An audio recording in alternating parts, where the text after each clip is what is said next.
It is Wednesday morning, I guess. It's Wednesday, right? It's Wednesday, the 25th of March, and I am with you from the west coast of Sweden. Lovely Tom, huh? And you lovely people are watching me. I'm going to answer some of your questions today. I'm going to try to do as many as I can, as thoroughly as I can. So we're going to dive right into it. Thank you, by the way. And after the questions, I'm going to get back to writing the new Evergrey album, among other things. So, yeah. Nathan Wilson asks, hi, shit talking Tom. Did you learn guitar on your own or did you have lessons? Well, I did answer this in one of the other videos, actually. That I had Pete Black from King Diamond teaching me 3 times, but he wanted me to play the solo of Miracle Man, which is Zach Wild playing it as my sort of first lesson, and that was sort of impossible for me. But other than that, yeah, I've had friends around my family just showing me chords and stuff. But other than that, no, I'm self-taught. Self-taught is a better pronunciation. So yes, and he also asks, how is Silent Skies going? Silent Skies is going great, but very slow. But we wanted to make sure, me and Vikram, that we had a right release plan and distribution plan and right team going. So this is gonna happen. There's gonna be a lot of things happening this fall for sure. And Silent Skies is one of those amazing things coming out. Jonas Hammerud, I guess, from Sweden says, I have always admired your vocals. In fact, I developed my voice a lot thanks to your singing, blah, blah, blah. Great, that's awesome. Thank you so much. Basically, all the songs on Solitude, Dominance, Tragedy, and In Search of Truth. My question is, have you trained and developed your voice through the years? How have you trained, of course? Are you completely self-taught, or have you had some vocal coaching along the way? My ex-wife Karina taught me to make sounds from the beginning. But other than that, no, I didn't have any lessons whatsoever. And to be honest, I don't believe in vocal lessons in that sense either, because I think from my experience of what I've seen and heard from other people taking it, they scale away too much of your own identity. I'm not saying all of them do, but a lot of them really do. So if you can, try to do your teach yourself your own vocals, and because I think that's what's going to be most unique in the end. Otherwise, we will have a bunch of people coming out sounding with the same vibrato and the same technique and the same whatever. Todd says, one legendary performer or band approaches you to guest on an album or song. Who would you like it to be and why? Well, David Gilmour from Pink Floyd, because I'm in awe of the man's talent and his band and his music. So to even write one note in one of his solos for him would be a complete honor. But there are, of course, many I would love to collaborate with. If they came and said, hey, Tom, can you do this with me? I'm sure that's not going to happen. So,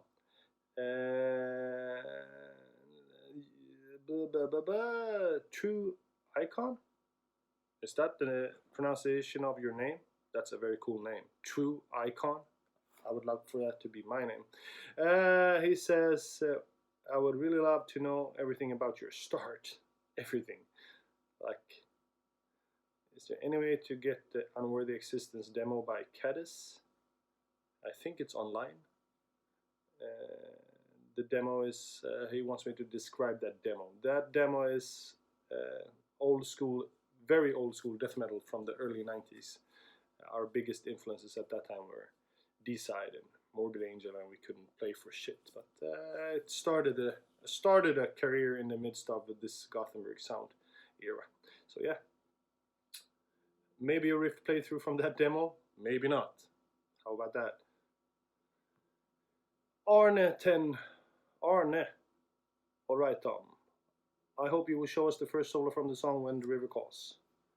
Well, it's Matthias E. Eklund who plays that solo. I played it a few times live, and I know he does it 1,000,000 times better than me. So, and we're not playing that song nowadays either.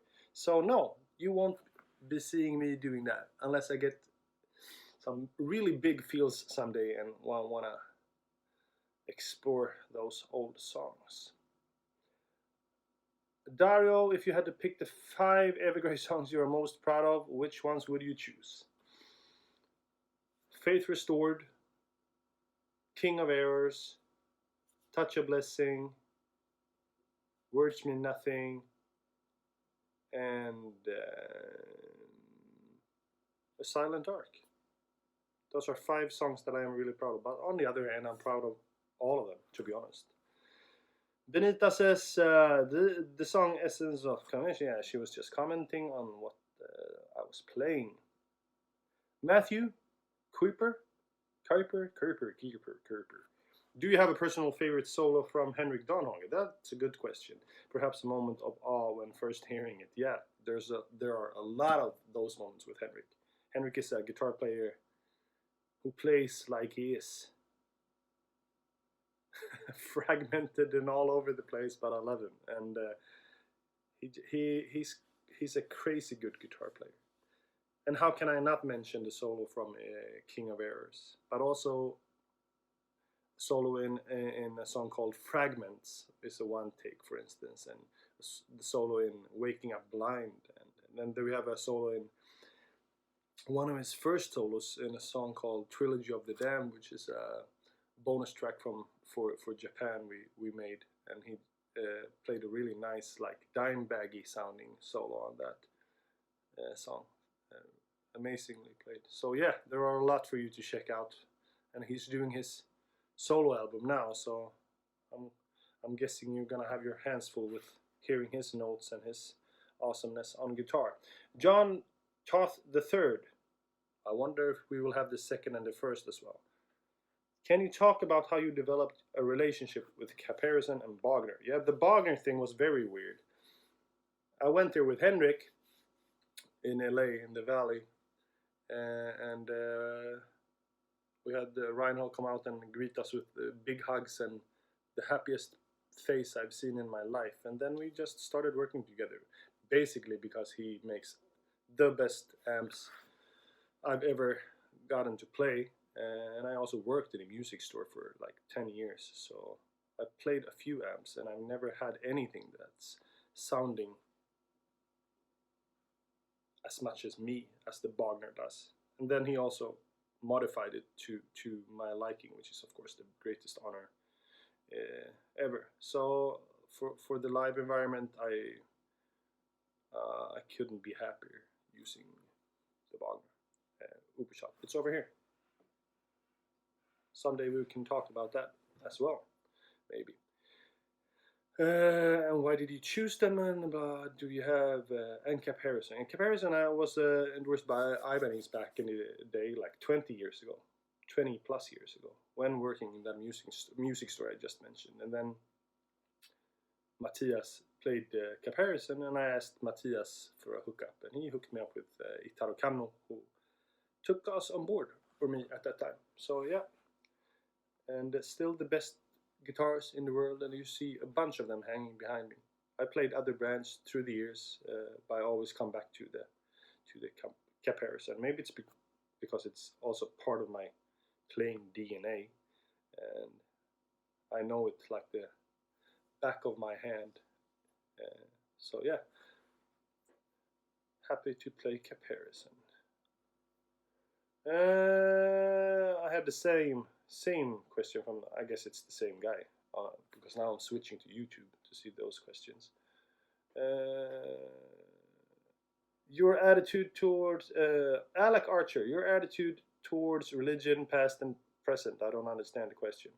Your attitude, relationship. Oh, I don't have any relationship to religion. I am against all organized religion. I'm against everything that is preventing you from becoming what you can be. But if, on the other hand, religion is supporting you in a way that I think was the sort of intention from the beginning, all good for you. Have you ever had any sort of out-of-body experience? Yeah, I just had it on the cross trainer. I was about to die. Circles and triangles, what do they mean to you?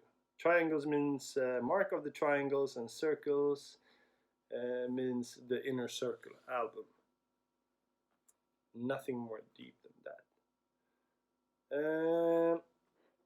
What are your least favorite Evergrey songs? The ones that we don't play live, I guess. And there's a bunch of them. And it's not because I don't dig them. It's because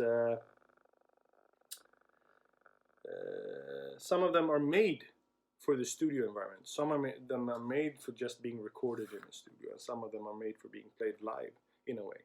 And you sort of develop. I mean, it's not like we decide that beforehand. But we find out quite quickly when we start to rehearse stuff that this song was maybe not meant to be played live. So the songs that we don't play live are, of course, sort of being downgraded a bit, but I don't have any least favorite Evergrey songs. I really don't, because we make all of the songs until they are exactly where we want them to be. If that answers your question. Chris Swantko. Angry Mosquito, can you show us your tattoos?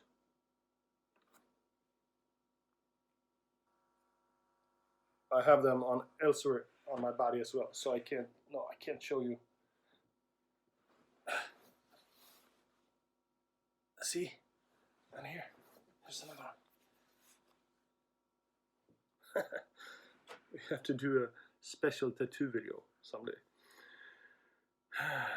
Tino Hevia says, you have a lot of guitars and a few signature guitars, but the question is, do you have a favorite guitar, and tell us the reason? No, I have favorite guitars for specific songs, but mainly because I've played the songs, you know, on them, and learned that the guitar responds in a way to a certain phrase or phrasing or solo or position or chord or whatever. So all of them, I use all of them basically. Some of them are worn out for the moment. I have to change some terminals and whatever, but most of them I use. So they are all my favorites. Now I'm going to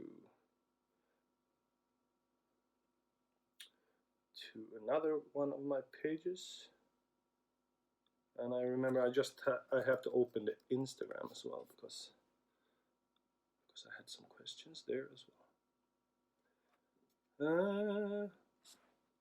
Hope this is not boring for you guys. Then there's always a cool button called stop. Stop! Have a break and listen. Ice is here. Okay. So from the Thomas England page, Mervi Moilanen, Suomalainen. Name a thought thing that keeps you awake at night. Music, every night. Every night. I get a rhythm in my head, or I get a chord progression, or a run of notes, or like a phrase from a lyric. All of those things keep me awake because I want to remember them. What hair products do you use? None. Nothing special at all. Akki Popakki. Probably Finnish guy as well. Where can I get that sweater? I'm thinking he's not referring to this bland, plain black t-shirt, but another one said ever gray. And I answered, you can't. Dauber Beverly, friend of mine from Texas, wants to start a hard soul music project. Okay. Blah, blah, blah.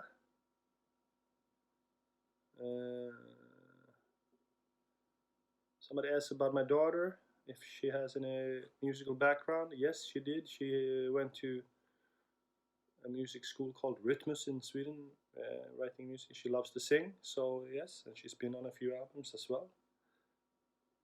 Big music lover. Don't put yourself down as a guitarist. Don't take it too serious. I'm not. I'm just very comfortable with saying that I am fully aware of where I am on the guitar player chart. I am not competing to anyone, and I'm not trying to I'm not trying to be better than anything other than pleasing myself. And one of my biggest advantages as a guitar player is that I have a sense of melody and very often can produce the things and the notes that I want. But other than that, I don't have any big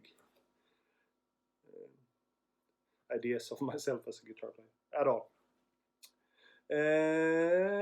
So that was Michael Kenworthy. It was not really a question, it was just a compliment from you, and I thank you for it. Falukorv or Isterband? Isterband is two sausages from Sweden. Claes Rask wants to know. Falukorv, all the way. How did you transition to becoming a vocalist? I don't know if it was a transition. The bass player Daniel Nøyd at that time said, since we lost the singer Jens, who was on the first Evergrey demo, he quit like a couple of months before the first album recording. And then Daniel Nøyd said, why don't you sing, since you write the vocal melodies anyway? And that's how that started. So it was, if that's a transition, that's how it started. How do you approach writing lyrics? Well, very differently. I write from myself, about myself, and everything that I write is based on experiences or feelings or experiences that I've been through or that I can put into context or add to the fiction of the stories I've created for Evergrey or whatever. Like for In Search of Truth, even though that album is about alien abduction, the human feelings are at the center point there. We're talking about reactions and the dark psyche, basically. So I base everything from what I've experienced myself, or that somebody close to me have experienced as well. Who is your vocal coach? I've never had a vocal coach. Your voice is absolutely great. Thank you, Leonid. Priotosh Das. How do you write the song? From scratch to completion. What are the steps you usually follow? There are no steps I usually follow. All the steps are totally random. Sometimes it starts with a phrase that I get during the night.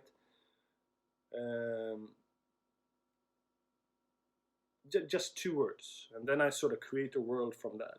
And usually it starts for me with an idea of a lyric or a theme or whatever, like for the three last albums, for instance. And then this world sort of develops. But then I was showering and I had an idea of a riff that I'm gonna try after this, an octave riff. So if you will hear an octave riff on the next Evergrey album, you know that it happened in the shower today. Todd, if you could speak to one of your musical heroes, living or dead, who would it be? And it would be, again, David Gilmour.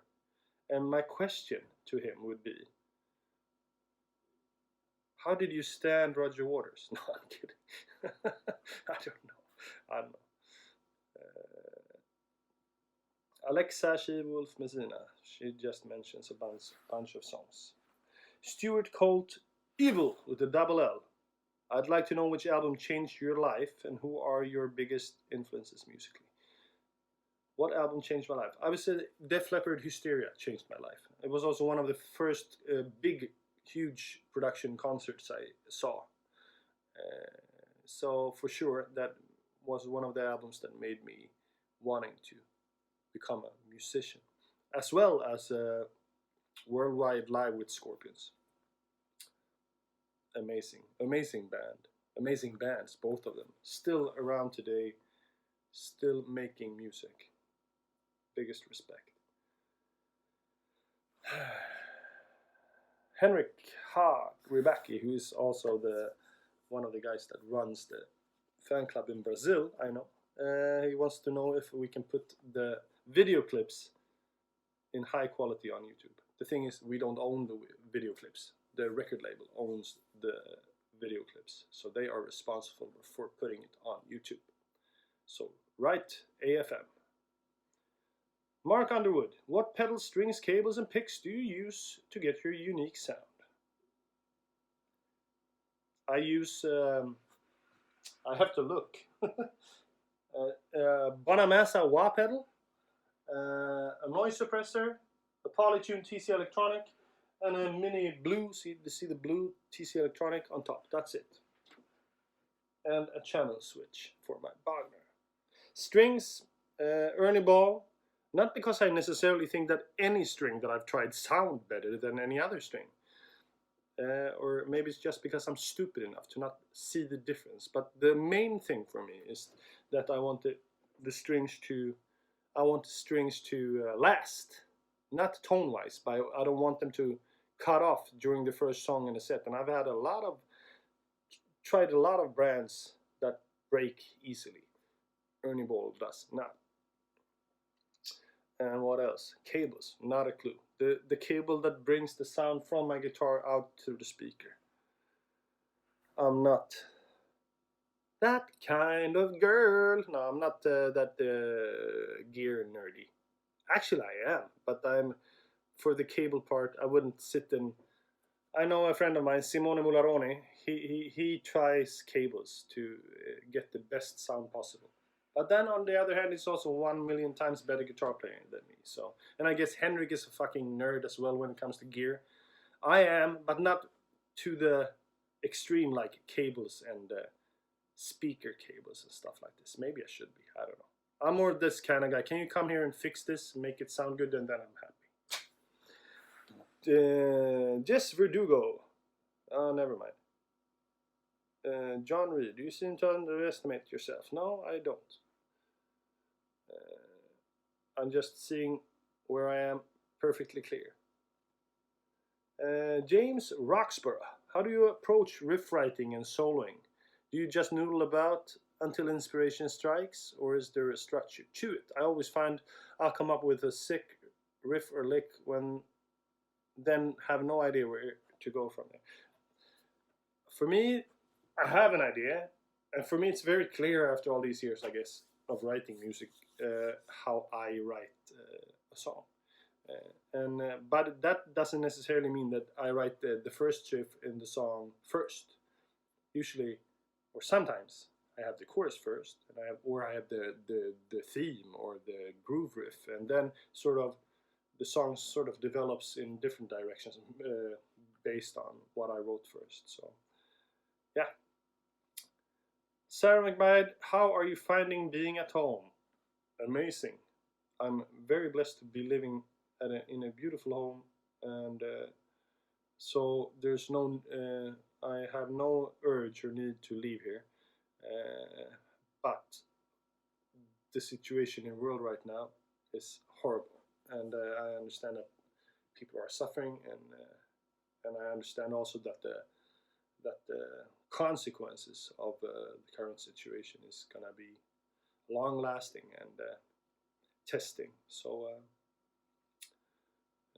but for me, being at home, having the job that I have is perfect right now. So, and also giving a lot of inspiration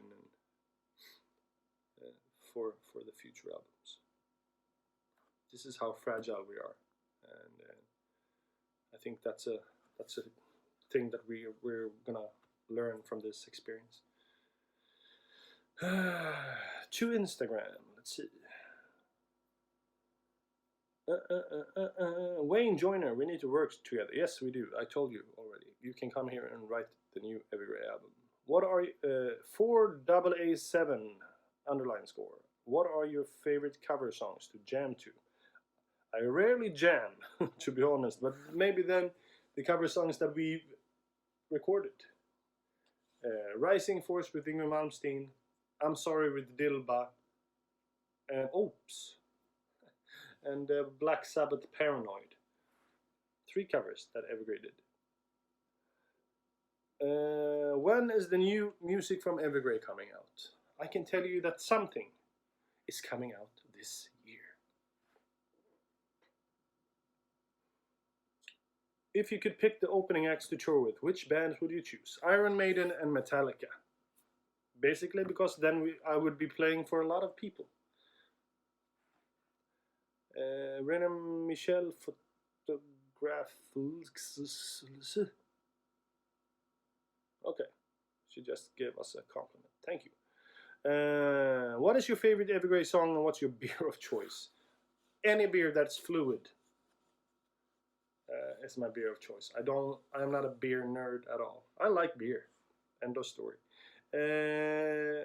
Favorite Evergrey song? Impossible. Varies from day to day, from season to season, and I really don't. There are songs that I mentioned earlier that I'm proud of writing, but other than that, I don't know.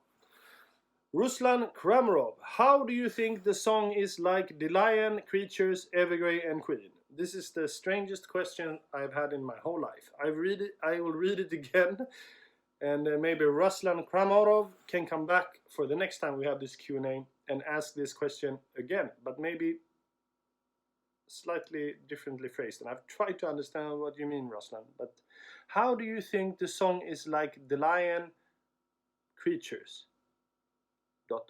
Evergrey, and Queen? Yes, is my answer. Hekan Sayahu Khan. Looking healthy, Tom. Well, thank you. Which album best describes what you wanted Evergrey to sound like when you started? Well, when I started, of course, the first album best described what I wanted Evergrey to sound like at that time, and then the second album, and so forth, because every album is sort of a reflection of where I am in life, basically. So yeah,